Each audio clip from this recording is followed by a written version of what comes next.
What's up, you guys? It's Gavin here, back with another fantasy football video. Today, we're going to be taking a look at an updated list of our 2022 rookie wide receiver rankings for Dynasty Fantasy Football. The NFL Draft was this past weekend, Thursday through Saturday, and now we finally have the landing spots for these players and can add an extra layer to that analysis on top of the traits and qualities that we've been talking about throughout the first process and portion of this offseason. So I'm super excited to dive into these rankings and even more. You know, these aren't the only wide receivers in this draft class. There's plenty more to talk about. I'll be doing in-depth analysis on my website, sizzlefantasy.com, and putting out other content on other areas that we have here at SFS. So go check those out in the description of today's episode. Without further ado, I don't want to waste any more time. Let's not waste any more of it and jump right into our first player here after the NFL Draft. As always, if you're new around here, make sure to drop down and click that subscribe button, as well as turning the bell on so you're never late for another episode. I'll be updating my running back rankings here very shortly after posting this video. Well, I've already got the rankings updated, but that video will be coming to you hopefully within the next day, maybe even less time than that after this wide receivers episode goes up. So Garrett Wilson remains my number one dynasty receiver in this 2022 draft class. After the NFL Draft took place, I still love everything on the table here. The draft landing position wasn't something that got me super excited, but the capital was still fantastic. The second wide receiver taken off the board, number 10 overall, to the New York Jets.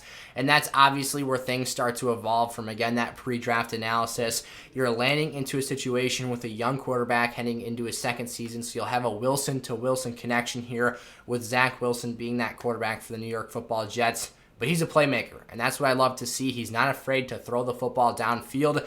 And for a player like Garrett Wilson, who has elite level speed at that 4.38 40-yard dash testing time, having the complete route tree that he has, I think this can put together and play out very nicely here. I think that these two players can bring out the best in one another, and especially Garrett Wilson now adding another layer on top of that Corey Davis and Elijah Moore receiving core.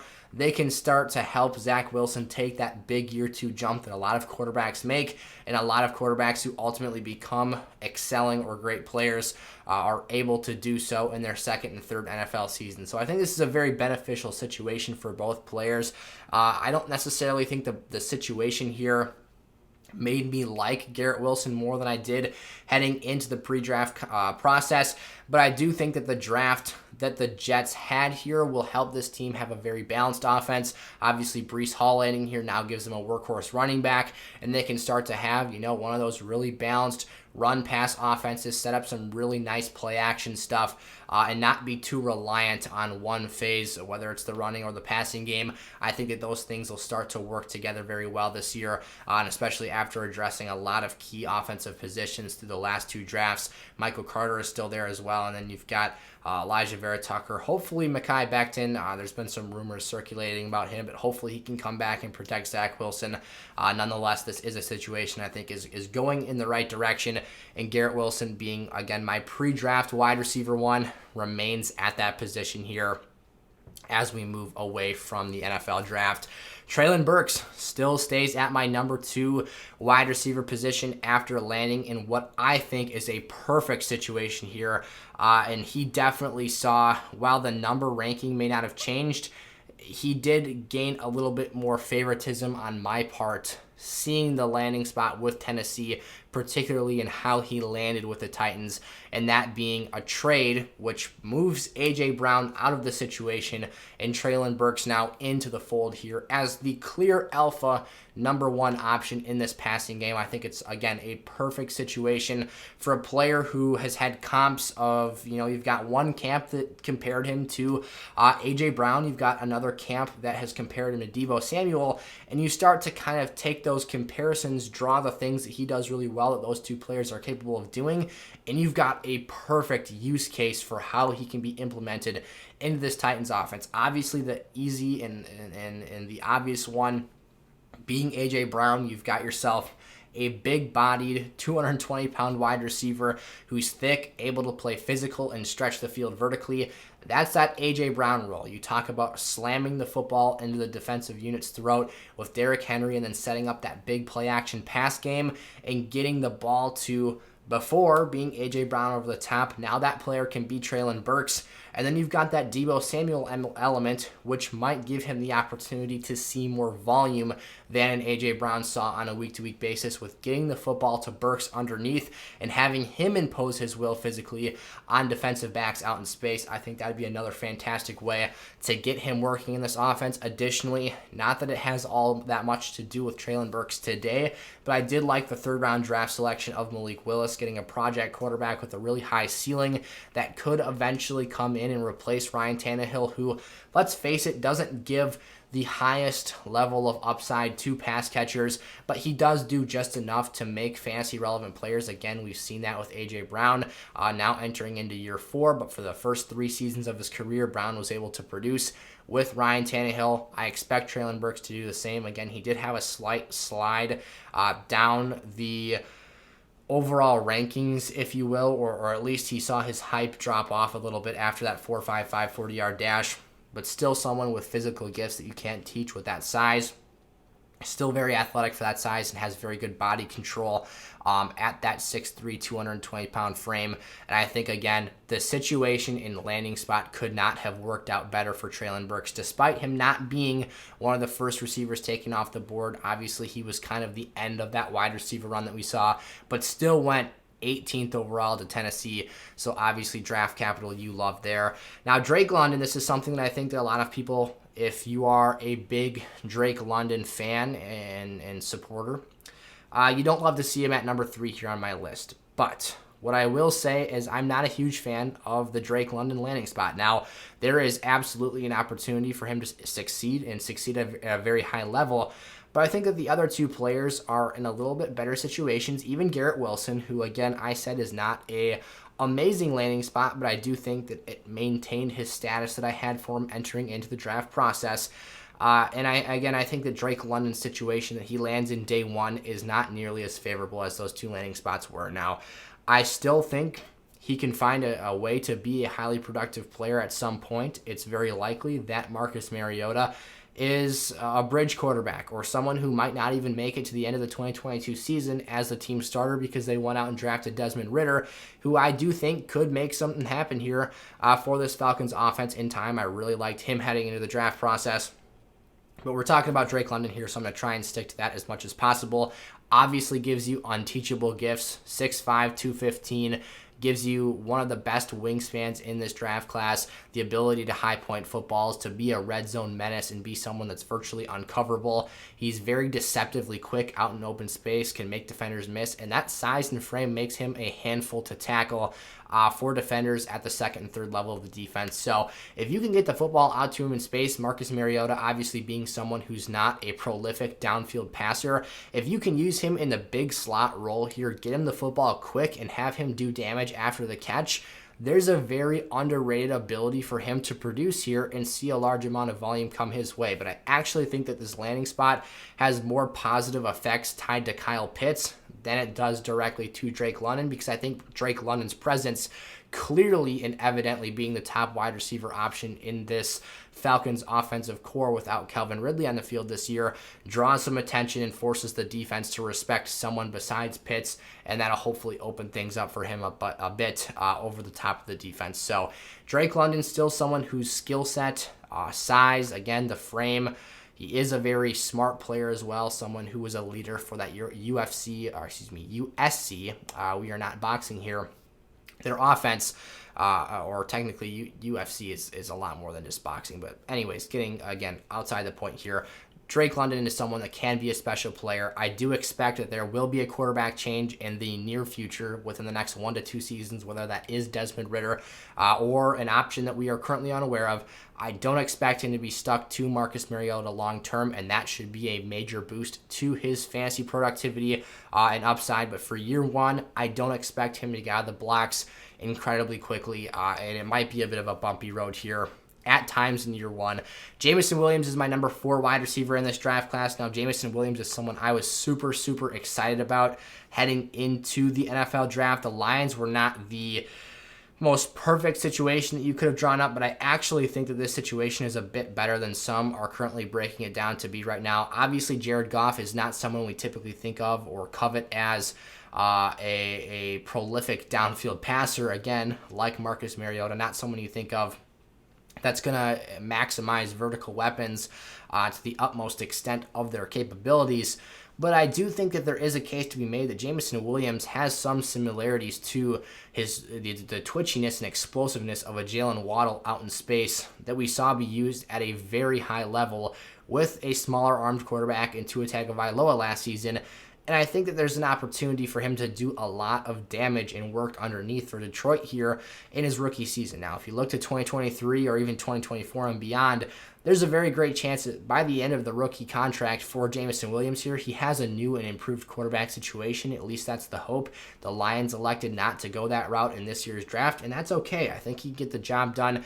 You're starting to see the offensive personnel be constructed here with TJ Hawkinson, DeAndre Swift, Amon-Ra St. Brown.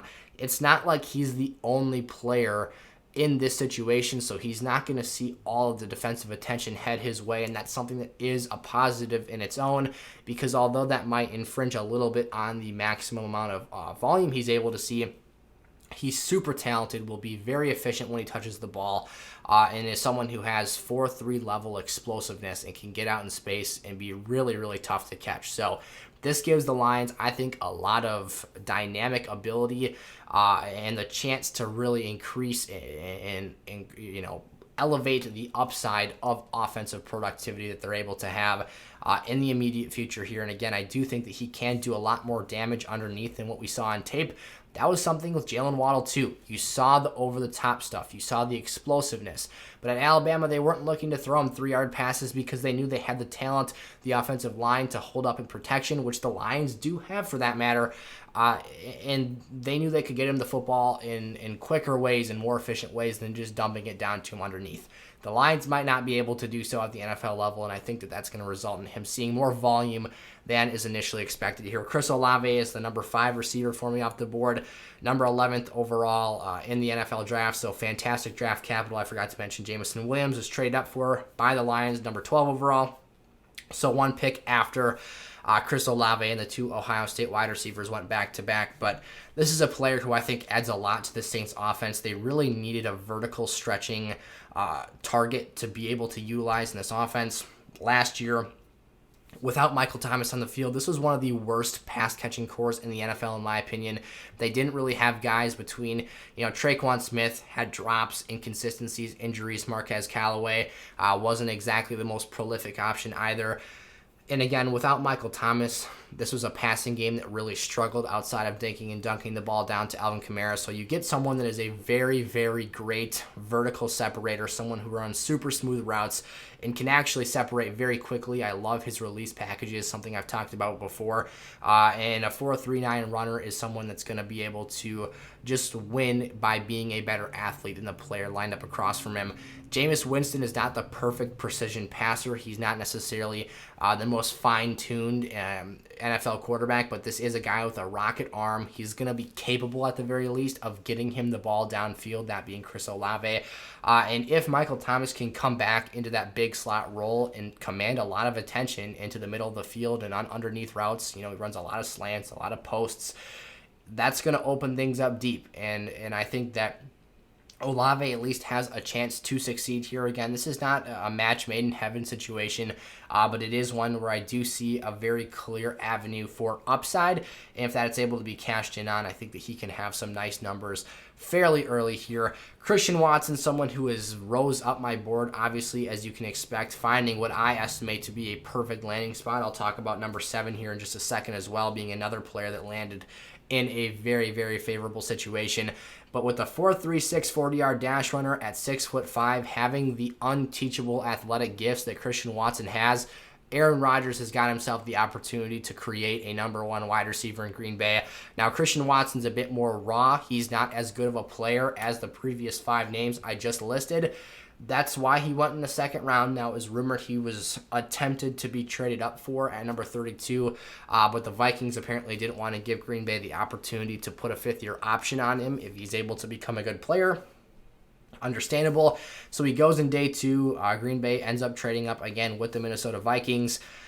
And Now it looks like Aaron Rodgers, again, has that top target between Sammy Watkins, Allen Lazard, Amari Rodgers, Randall Cobb.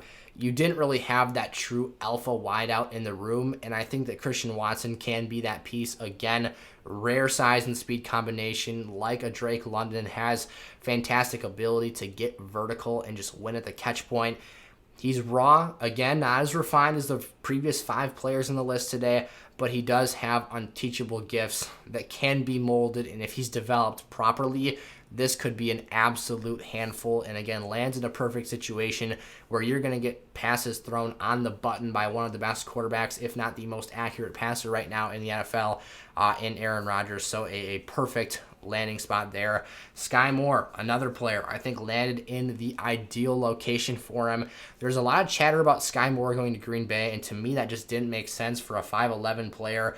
Matt LaFleur and this Brian Gutekunst regime of Green Bay Packers management has highly coveted size at the wide receiver position, so I didn't think they were going to go after another smaller receiver after already having 2 names, Randall Cobb and Amari Rodgers, as those kind of smaller slot builds. And that ended up not coming to fruition. So Skyy Moore goes to Kansas City, replaces Tyreek Hill, another player who is not this large, physically imposing body and who is a blazer. Still, when you compare a fast receiver in Skyy Moore and the cheetah Tyreek Hill, you still have a significant level of extra speed with Tyreek Hill than you're going to get here out of Skyy Moore. But 4.41 is still no joke in the 40-yard dash. This is a guy who can get vertical, super versatile in where you line him up. Skyy Moore can be a guy that plays in the slot. He can line up outside as well. And again, he can separate and create space vertically, pushing the defense downfield. Really great, though, being able to separate inside and create in the middle of the field. I think that this is a player who I've talked about and said over and over again. The thing I keep coming back to is he can be a quarterback's best friend, and Patrick Mahomes needs that. Travis Kelce is going to be kind of that safety blanket role in the middle of the field for this Chiefs offense. But he's getting up there in age. Not that he's going to be washed up or this old, frail player, hopefully, this season. I don't expect that to be the case, although you never know what'll happen with players aging and whatnot. But they severely needed someone else. They needed a guy that could stretch the field vertically because, you brought in Marquez Valdes-Scantling, but being a Green Bay Packer fan, I have watched him under a microscope for the entire first 4 years of his contract. And basically all he can do is run the go route. He does run some in-breaking routes, and every once in a while will run a really nice route and make the catch, but not someone that can play through contact overly well, not someone that has the most refined route tree. If you follow Matt Harmon's reception perception, he put out MVS's route profile and his success by route for this past season after he signed with the Chiefs, and it was the most fitting thing you've ever seen, with go routes and posts being checkered all over the place and him not really running much else than that. Skyy Moore can give you a lot more. He brings a lot more to the table. Again, being able to work the middle of the field and being an athlete that I think when you look at the targets and the volume vacated by Tyreek Hill's absence, you've got a lot to work with here if you're Skyy Moore, and he could be a day one instant impact player for this Chiefs offense, which is something to get really, really excited about if you're talking about drafting him here down between, picks 7 through 9 in your rookie dynasty drafts. In 1 QB leagues, for that matter, he could go even later and fall to the end of the first round if you're talking about situations where you might have probably just Kenny Pickett at this point thrown in, because obviously Malik Willis, Desmond Ridder, all those guys didn't really get the draft capital.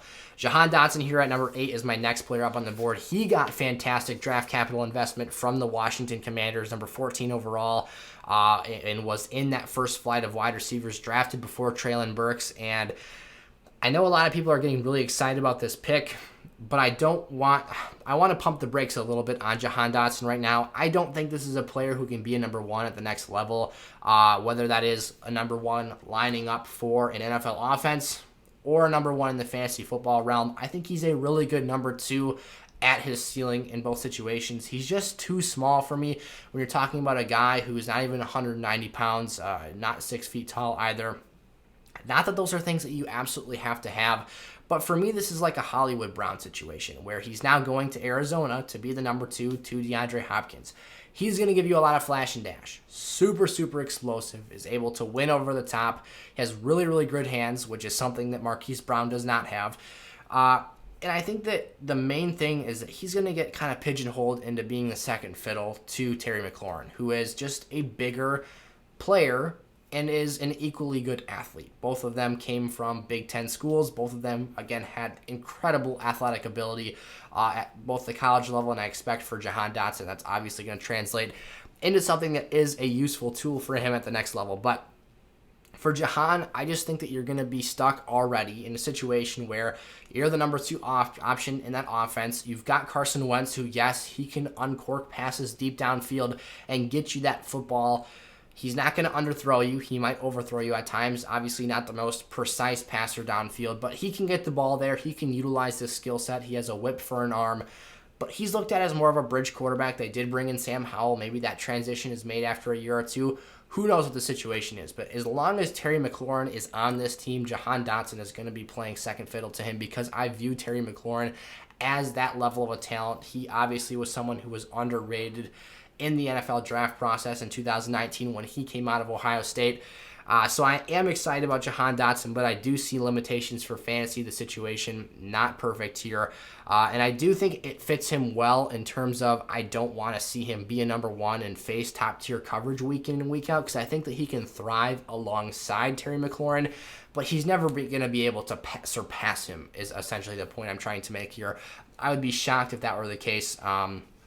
Super talented, again, very, very explosive. I saw Jahan Dotson play in person this year, and it was something to see. But again, I think that there are players with high levels of draft capital invested into them by their teams that also possess equally, if not better, skill sets and size arguments when you talk about just, you've got guys like Drake London and Treylon Burks who are just anomalies at their position for their size and ability to play make. So John Metchie is my number 9 player here. He moved up a few spots after landing in what I felt was a pretty decent situation for him with the Houston Texans, coming to get him in the second round of the draft.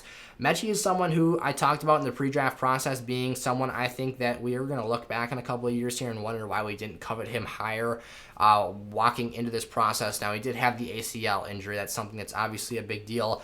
Not a prolific sub 4.4 40-yard dash runner, not a guy that you're going to see give you this game-breaking speed. But I really like his route tree, his talent, his intangibles to me are good as a football player. And watching his tape, I was really impressed. This is a big physical body out in space. Now, not necessarily big in a height stature, but he's thick and a tough tackle. And he actually had a very good broken tackle rate out in space for defensive backs and safeties, or corners and safeties. This isn't someone that's an easy task to get on the ground despite being, 6 foot, $195. I think that he has a really nice case to be made for being a day 1 big slot wide receiver for this Houston Texans team. If you can envision Nico Collins on one side, Brandon Cook split out to the other, and running John Metchie on shorter breaking routes on the inside of the field, or he can break outside as well. I think that this could be a really valuable weapon for Davis Mills, who is still looking to take that next step as a quarterback. Obviously, entering into year 2 here, John Metchie could be a really nice safety blanket for him.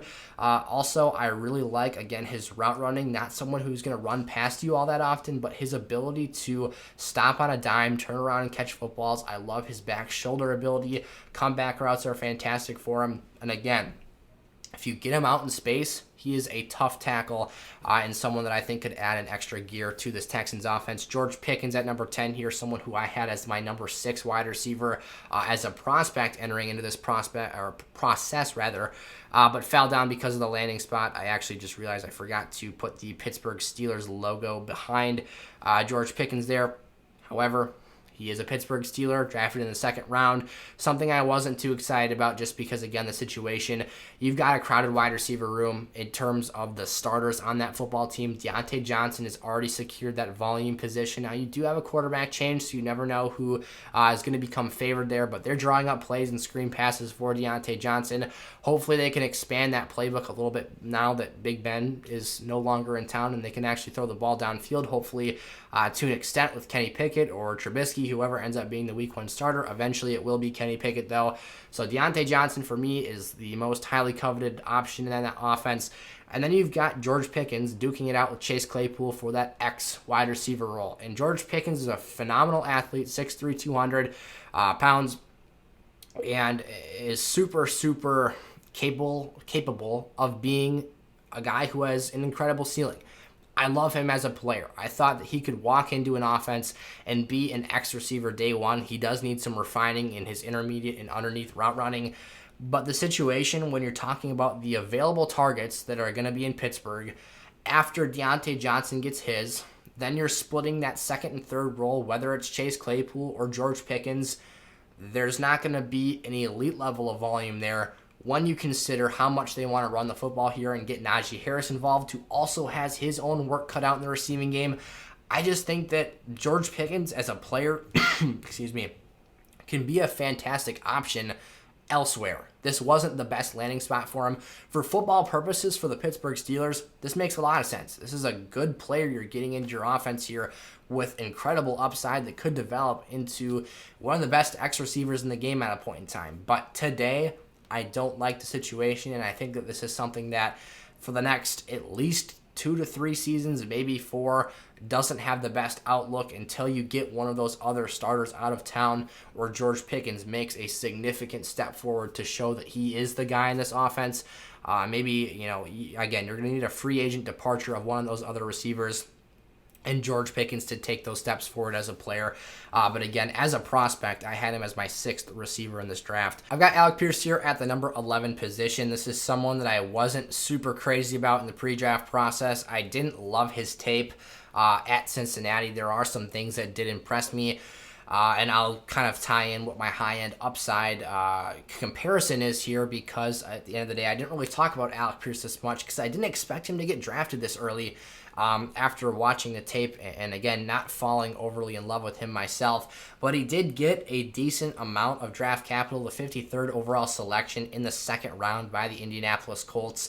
Will likely be the number 2 option in that passing offense behind Michael Pittman, obviously with Matt Ryan now under center for the Colts. This wasn't something that really, again, got me too excited, but I do see a world where Alec Pierce develops into a very quality player for this Colts offense. My high-end comparison for him is Jordy Nelson. You've got a guy who actually ran a bit faster than Jordy Nelson tested out back in the day when he was coming out.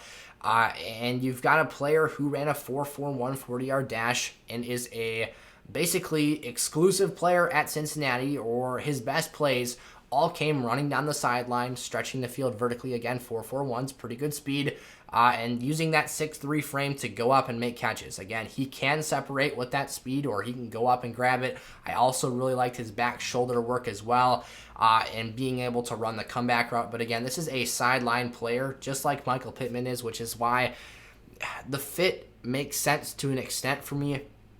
But I see a limited ceiling here. I don't think he'll ultimately end up being as prolific of a player as Jordy Nelson was, because I don't think after the catch, Alec Pierce is nearly as good. And I don't think he has the same bend on some of his routes, or hasn't shown me to this point that he is as elite of a player as Jordy Nelson once was. So I think that Alec can develop a nice role here, and definitely the door is wide open for the number 2 wide receiver position. Who knows? Maybe he shocks the world and takes over the number 1 spot in this offense if he's able to become a more complete and refined player than Michael Pittman. But I think Pittman, for now, remains the one in this offense. But at the number 11 spot here, it's worth a shot to draft Alec Pierce in the early 2nd, maybe even the middle of the 2nd round in your Dynasty rookie drafts. I do like him to an extent, and again, did some more digging on him after the Colts went up and picked him, again, earlier than I was expecting, but not someone that I think is an elite level prospect at this point in time. And then Tyquan Thornton, someone I didn't expect to go as early as he did either, but speed kills, and that's ultimately what I think got him drafted here so highly by the New England Patriots, who had a strange draft, if you will, if you get that joke in reference to their 1st round pick.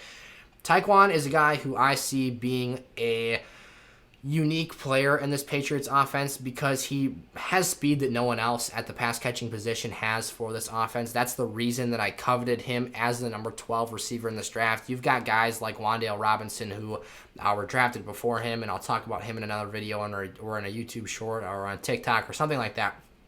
But Tyquan Thornton was able to push himself up my rankings list today because I look at the rest of the Patriots receiving core and I see Jakobi Meyers, who's a nice guy in the middle of the field, runs good routes, and can sit down and get a respectable amount of volume. Or you see guys like A Nelson Aguilar, who's kind of a one-trick pony, not necessarily the best players, bounced around, made some plays here and there for obviously the Raiders and the Eagles, but he's a very replaceable asset in my mind. Kendrick Bourne, a guy who's a bit more of a physical player.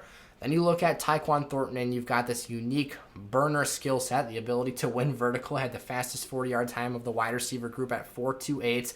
It has a 6'2", 183-pound frame. So, again, he's a burner. He's a speed demon. This is a guy who has an opportunity to progress his way up the depth chart quickly if they end up hitting on this draft pick, and the Pats have some particularly odd approaches to drafts. So, you saw N'Keal Harry be a bust in 2019 with the, I believe, 32nd overall pick. You don't know if Tyquan Thornton's going to work out, but I do like, again, he's kind of a unicorn in this offense, or he is very much so. And if he's able to get on the field, and we know Bill Belichick could not care less about draft capital when it comes to putting players on the field that he drafts early. He's going to put the best player out there. So if Tyquan Thornton is not ready to play, he's not getting out there. But if he shows in camp and proves himself throughout the preseason, he will get an opportunity to see the field. And Mac Jones is a precise passer. I feel like I've said a lot of times in this video that quarterbacks tied to these wide receivers are not precision passers. Wow, tied my tongue up there. He's going to have a shot to have balls put into windows where he's able to create space vertically and make big plays down the field. And that's something that's going to be a valuable asset, because obviously efficiency and splash plays are going to rack up those fantasy points and accumulate much quicker than you're going to see some of those other players do so. So I like Tyquan Thornton to an extent here. I'm not going to get ridiculously bullish on him here. I think he's more of a middle to late second round. Heck, if he falls into the third round of your Dynasty rookie draft in a 12-team league, understandable. Some guys might not like Thornton at all, and I get that.